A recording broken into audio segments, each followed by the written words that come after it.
o engenheiro florestal no lugar onde o zoneamento ecológico e econômico, que seria a diretriz científica e não qualquer programa das universidades, ele mostraria que o ditado popular não é mais válido. O ditado popular segundo o qual quem sabe faz, quem não sabe ensina. Então, seria o cientista que aprende a fazer e faz melhor. E tem o efeito demonstrativo, mas não nesse projeto do efeito demonstrativo do PPG-7, que é para inglês ver. E sim no sentido demonstrativo da dialética do local, absorvendo esse conhecimento que tem milhares de anos e, ao mesmo tempo, introduzindo a ciência como capaz de abreviar a tessitura do tempo. Eu vou dar um exemplo bem simples. Em 1980, começou a circular uma informação de que a cheia do Tocantins seria a maior de todos os tempos. Em Brasília, na Eletronorte, que era o órgão do Poder Federal mais atuante na região, diziam que não, que a cheia ia estar dentro dos parâmetros da ensecadeira principal de Tucuruí, que era para 50 mil metros cúbicos de água por segundo. Então, como naquela época eu tinha recursos possíveis, podia fretar um barco e descer o Tocantins, né? Hoje eu tenho um jornalzinho pequeno, meu capital só permite ao ver o peso. Então, fui lá e encontrei um cidadão em Itupiranga, e com esse cidadão, que era das famílias mais antigas e era considerado um dos mais experts no assunto, começamos a conversar, e nós todos sabemos que é muito difícil abordar o caboclo, porque se ele sentir que você quer que ele diga algo, ele vai dizer o que ele acha que você quer que ele diga, e não o que ele sabe. Depois de uma conversa longa, de aproximação difícil, perguntar, vai ser ou não vai ser a grande cheia? Vai ser. A maior de todas as cheias. Por quê? Aí se vira para a árvore e diz, está vendo aquela formiga? Ela está indo naquela árvore ali onde ela nunca foi. Então, está indo lá para estocar comida para a época da cheia, em que ela não vai poder descer, então ela vai ter que se manter lá. É lá que a água vai. Aí eu perguntei, o senhor sabe por que é importante a observação sobre a formiga aqui no Tocantins? Ele disse, não, eu sei que a gente observa, a gente sabe tudo da formiga, porque o Tocantins é o rio das formigas. Se fosse outro animal, talvez essa observação não tivesse tanta importância, né?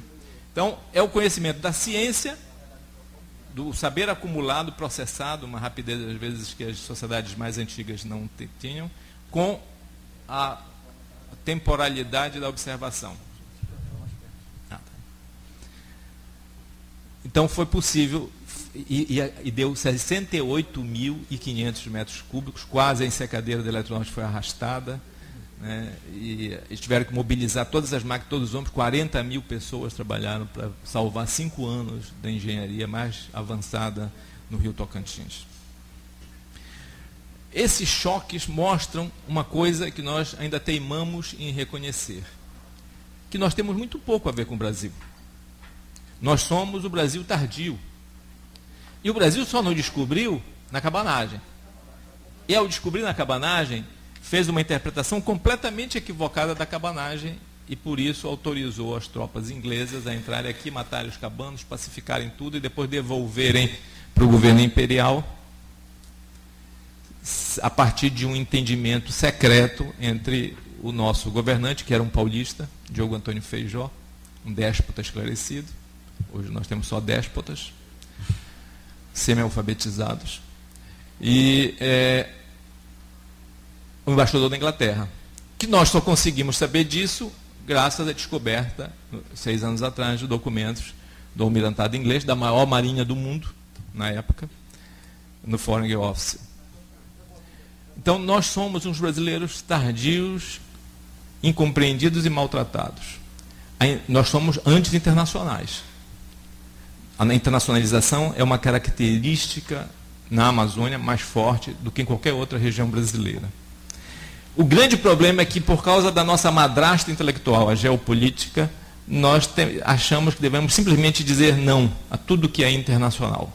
Eu me lembro um seminário do NAIA, muitos anos atrás, em Santarém, e que alguém inventou a expressão internalização, e foi um escândalo, porque ninguém sabia o que era internalização, e interpretou como internacionalização. Quase que o NAIA era proscrito para os quintos dos infernos, por defender a internalização entendida como internacionalização. A internacionalização tem sido má, mas não pelos planos do Tenente Maury ou pelo projeto da Ileia Amazônica, que era um belo projeto, distorcido por um mineiro que governou o Brasil em estado de sítio permanente, que era o Arthur Bernardes.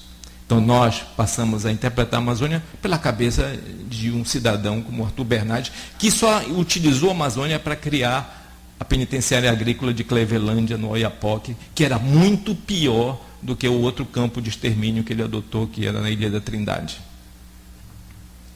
Nós pensamos pela cabeça do colonizador, sendo como somos colonizados.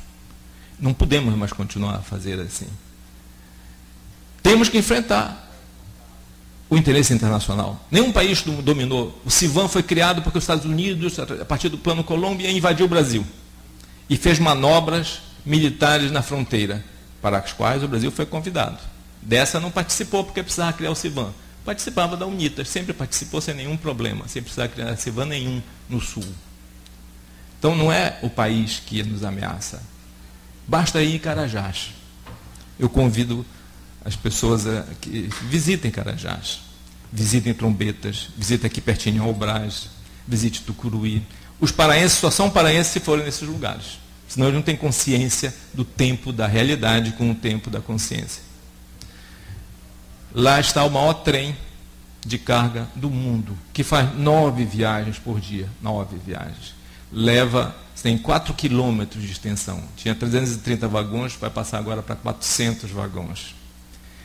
Ano passado levou 100 milhões de toneladas de minério de ferro. 2015 vai levar 230 milhões, que é o dobro do que os Estados Unidos produziu no pós-guerra. 80% vai para a China. 80% vai para a Ásia, 60% para a China e 20% para o Japão. É uma logística incrível. E funciona. E ela funciona numa lógica que anestesia a própria percepção. Você chega em Carajás e não consegue perceber o significado daquele processo todo que sempre dá certo. Dá certo para garantir o melhor minério de ferro do mundo, chegando ao país que hoje produz 38% do aço do planeta. Nem os Estados Unidos, com todo o seu poder imperial, chegou a uma tal proporção. Então nós juntamos de uma forma quase irremediável esse nosso surto de afluência, de enriquecimento, de consumismo, de elevação do salário, a um país como a China. Quando o Carajás começou, isso também parecia impossível. O Carajás todo estava vinculado a penetrar no mercado americano. Por isso quem estava à frente era a United States Steel, a maior siderúrgica do mundo. Hoje não temos nada a ver com os Estados Unidos. A Steel saiu. A Steel não é mais nada no mundo siderúrgico. As grandes siderúrgicas são asiáticas. E nesse processo, cada um definiu o seu papel, menos nós. Eles definiram, vamos acabar com os altos fornos, mesmo porque Carajás contribuiu para isso, porque o minério de Carajás tem 65% a 67% de hematita pura, enquanto que o minério australiano, que é o nosso grande concorrente, tem 33%, 34%. É o que permite, em quantidades enormes, por isso é o maior trem de carga do planeta, chegar na China a um preço inferior ao da Austrália. Mas isso é uma façanha do chinês e seus aliados, não nossa. Enquanto eles faziam a redução direta ou diminuir o tamanho dos altos fornos, deixar o tempo de queimar o aço para muito menos, reduzindo os custos industriais, os custos de engenharia, nós não ganhamos nada. No último Jornal Pessoal, eu fiz uma comparação da maneira como ele acordou com essa previsão da seca, e embora a Amazônia sejam várias e uma paisagem não tem nada a ver com a outra, eu jamais, e eu nasci na beira do Tapajós, antes de tomar consciência da vida eu já sabia nadar, eu jamais, caboclo da beira do Tapajós, imaginei que nós íamos ter uma seca. Nunca. Exceto, querem ter uma seca? Vamos ver uma bonita, na antiga PA-70 BR-222, entre Belém, Brasília e Marabá. Seca da braba, não tem água. Mas tinha, e tinha uma floresta maravilhosa. Quem conhece hoje Vila Rondon, Ulianópolis, jamais pode ter uma ideia do que foi aquilo. Meu pai era da SPEV e eu fiz a primeira viagem completa na Belém Brasília com 9 anos. Mesmo sendo uma criança, eu ainda me lembro como foi aquilo. Saímos de Belém e fui para o Rio. Quando chegamos no Rio, em Copacabana, os carros com a placa de Belém, era como se nós estivéssemos vindo de Marte. Ninguém acreditava que havia vida na Amazônia. E vida que é capaz de dirigir um carro. Então, essa transformação que ocorreu, ela tem uma lógica, e uma lógica que funciona.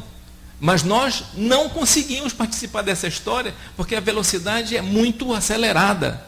Enquanto eles faziam mini-mios, redução direta a gás ou a energia elétrica, nós que tínhamos Tucuruí, a quarta maior hidrelétrica, passamos a simplesmente ser hoje o terceiro maior exportador de energia bruta do país.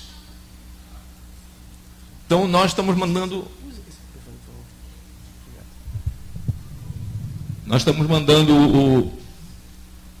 o nosso sangue mineral, uma hemorragia de riquezas incrível. Essa dinâmica é tal que, quando o primeiro trem saiu de Carajás em fevereiro de 84, a previsão é de que a jazida ia durar 400 anos. E a previsão hoje é que ela vai durar 80. E a imagem que eu estava falando do sol, da seca, era a imagem do Chile. Quando eu estava vendo aqueles mineiros saindo de lá, 700 metros de profundidade, naquelas condições tão precárias, eu fiquei pensando, mas todas as nossas minas, nós temos 7 grandes minas hoje no Pará, todas as nossas minas são a céu aberto, não tem nenhuma subterrânea. Então não tem esse risco.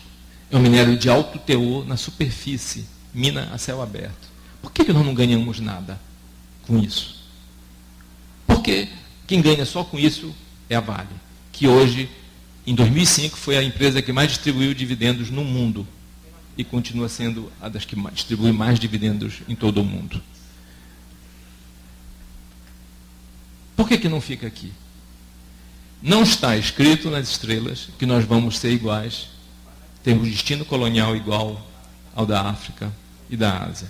Mas está escrito nas estrelas que, se nós não iluminarmos esse enredo com nossos próprios interesses, com a contemporaneidade do mundo, com a capacidade de antever os fatos antes que os fatos se tornem consumados, nós vamos repetir essa história de uma forma trágica. É muito ruim ter a oportunidade de fazer a história e escrevê-la como os garranchos. Vamos tornar trágica a previsão que Euclides da Cunha, 100 anos atrás, fez de uma forma generosa. Que Deus não escreveu a última página do Gênesis, para que o homem a escrevesse na Amazônia. E ela tem sido uma página cheia de garranchos. Vamos modificar essa escrita. Obrigado.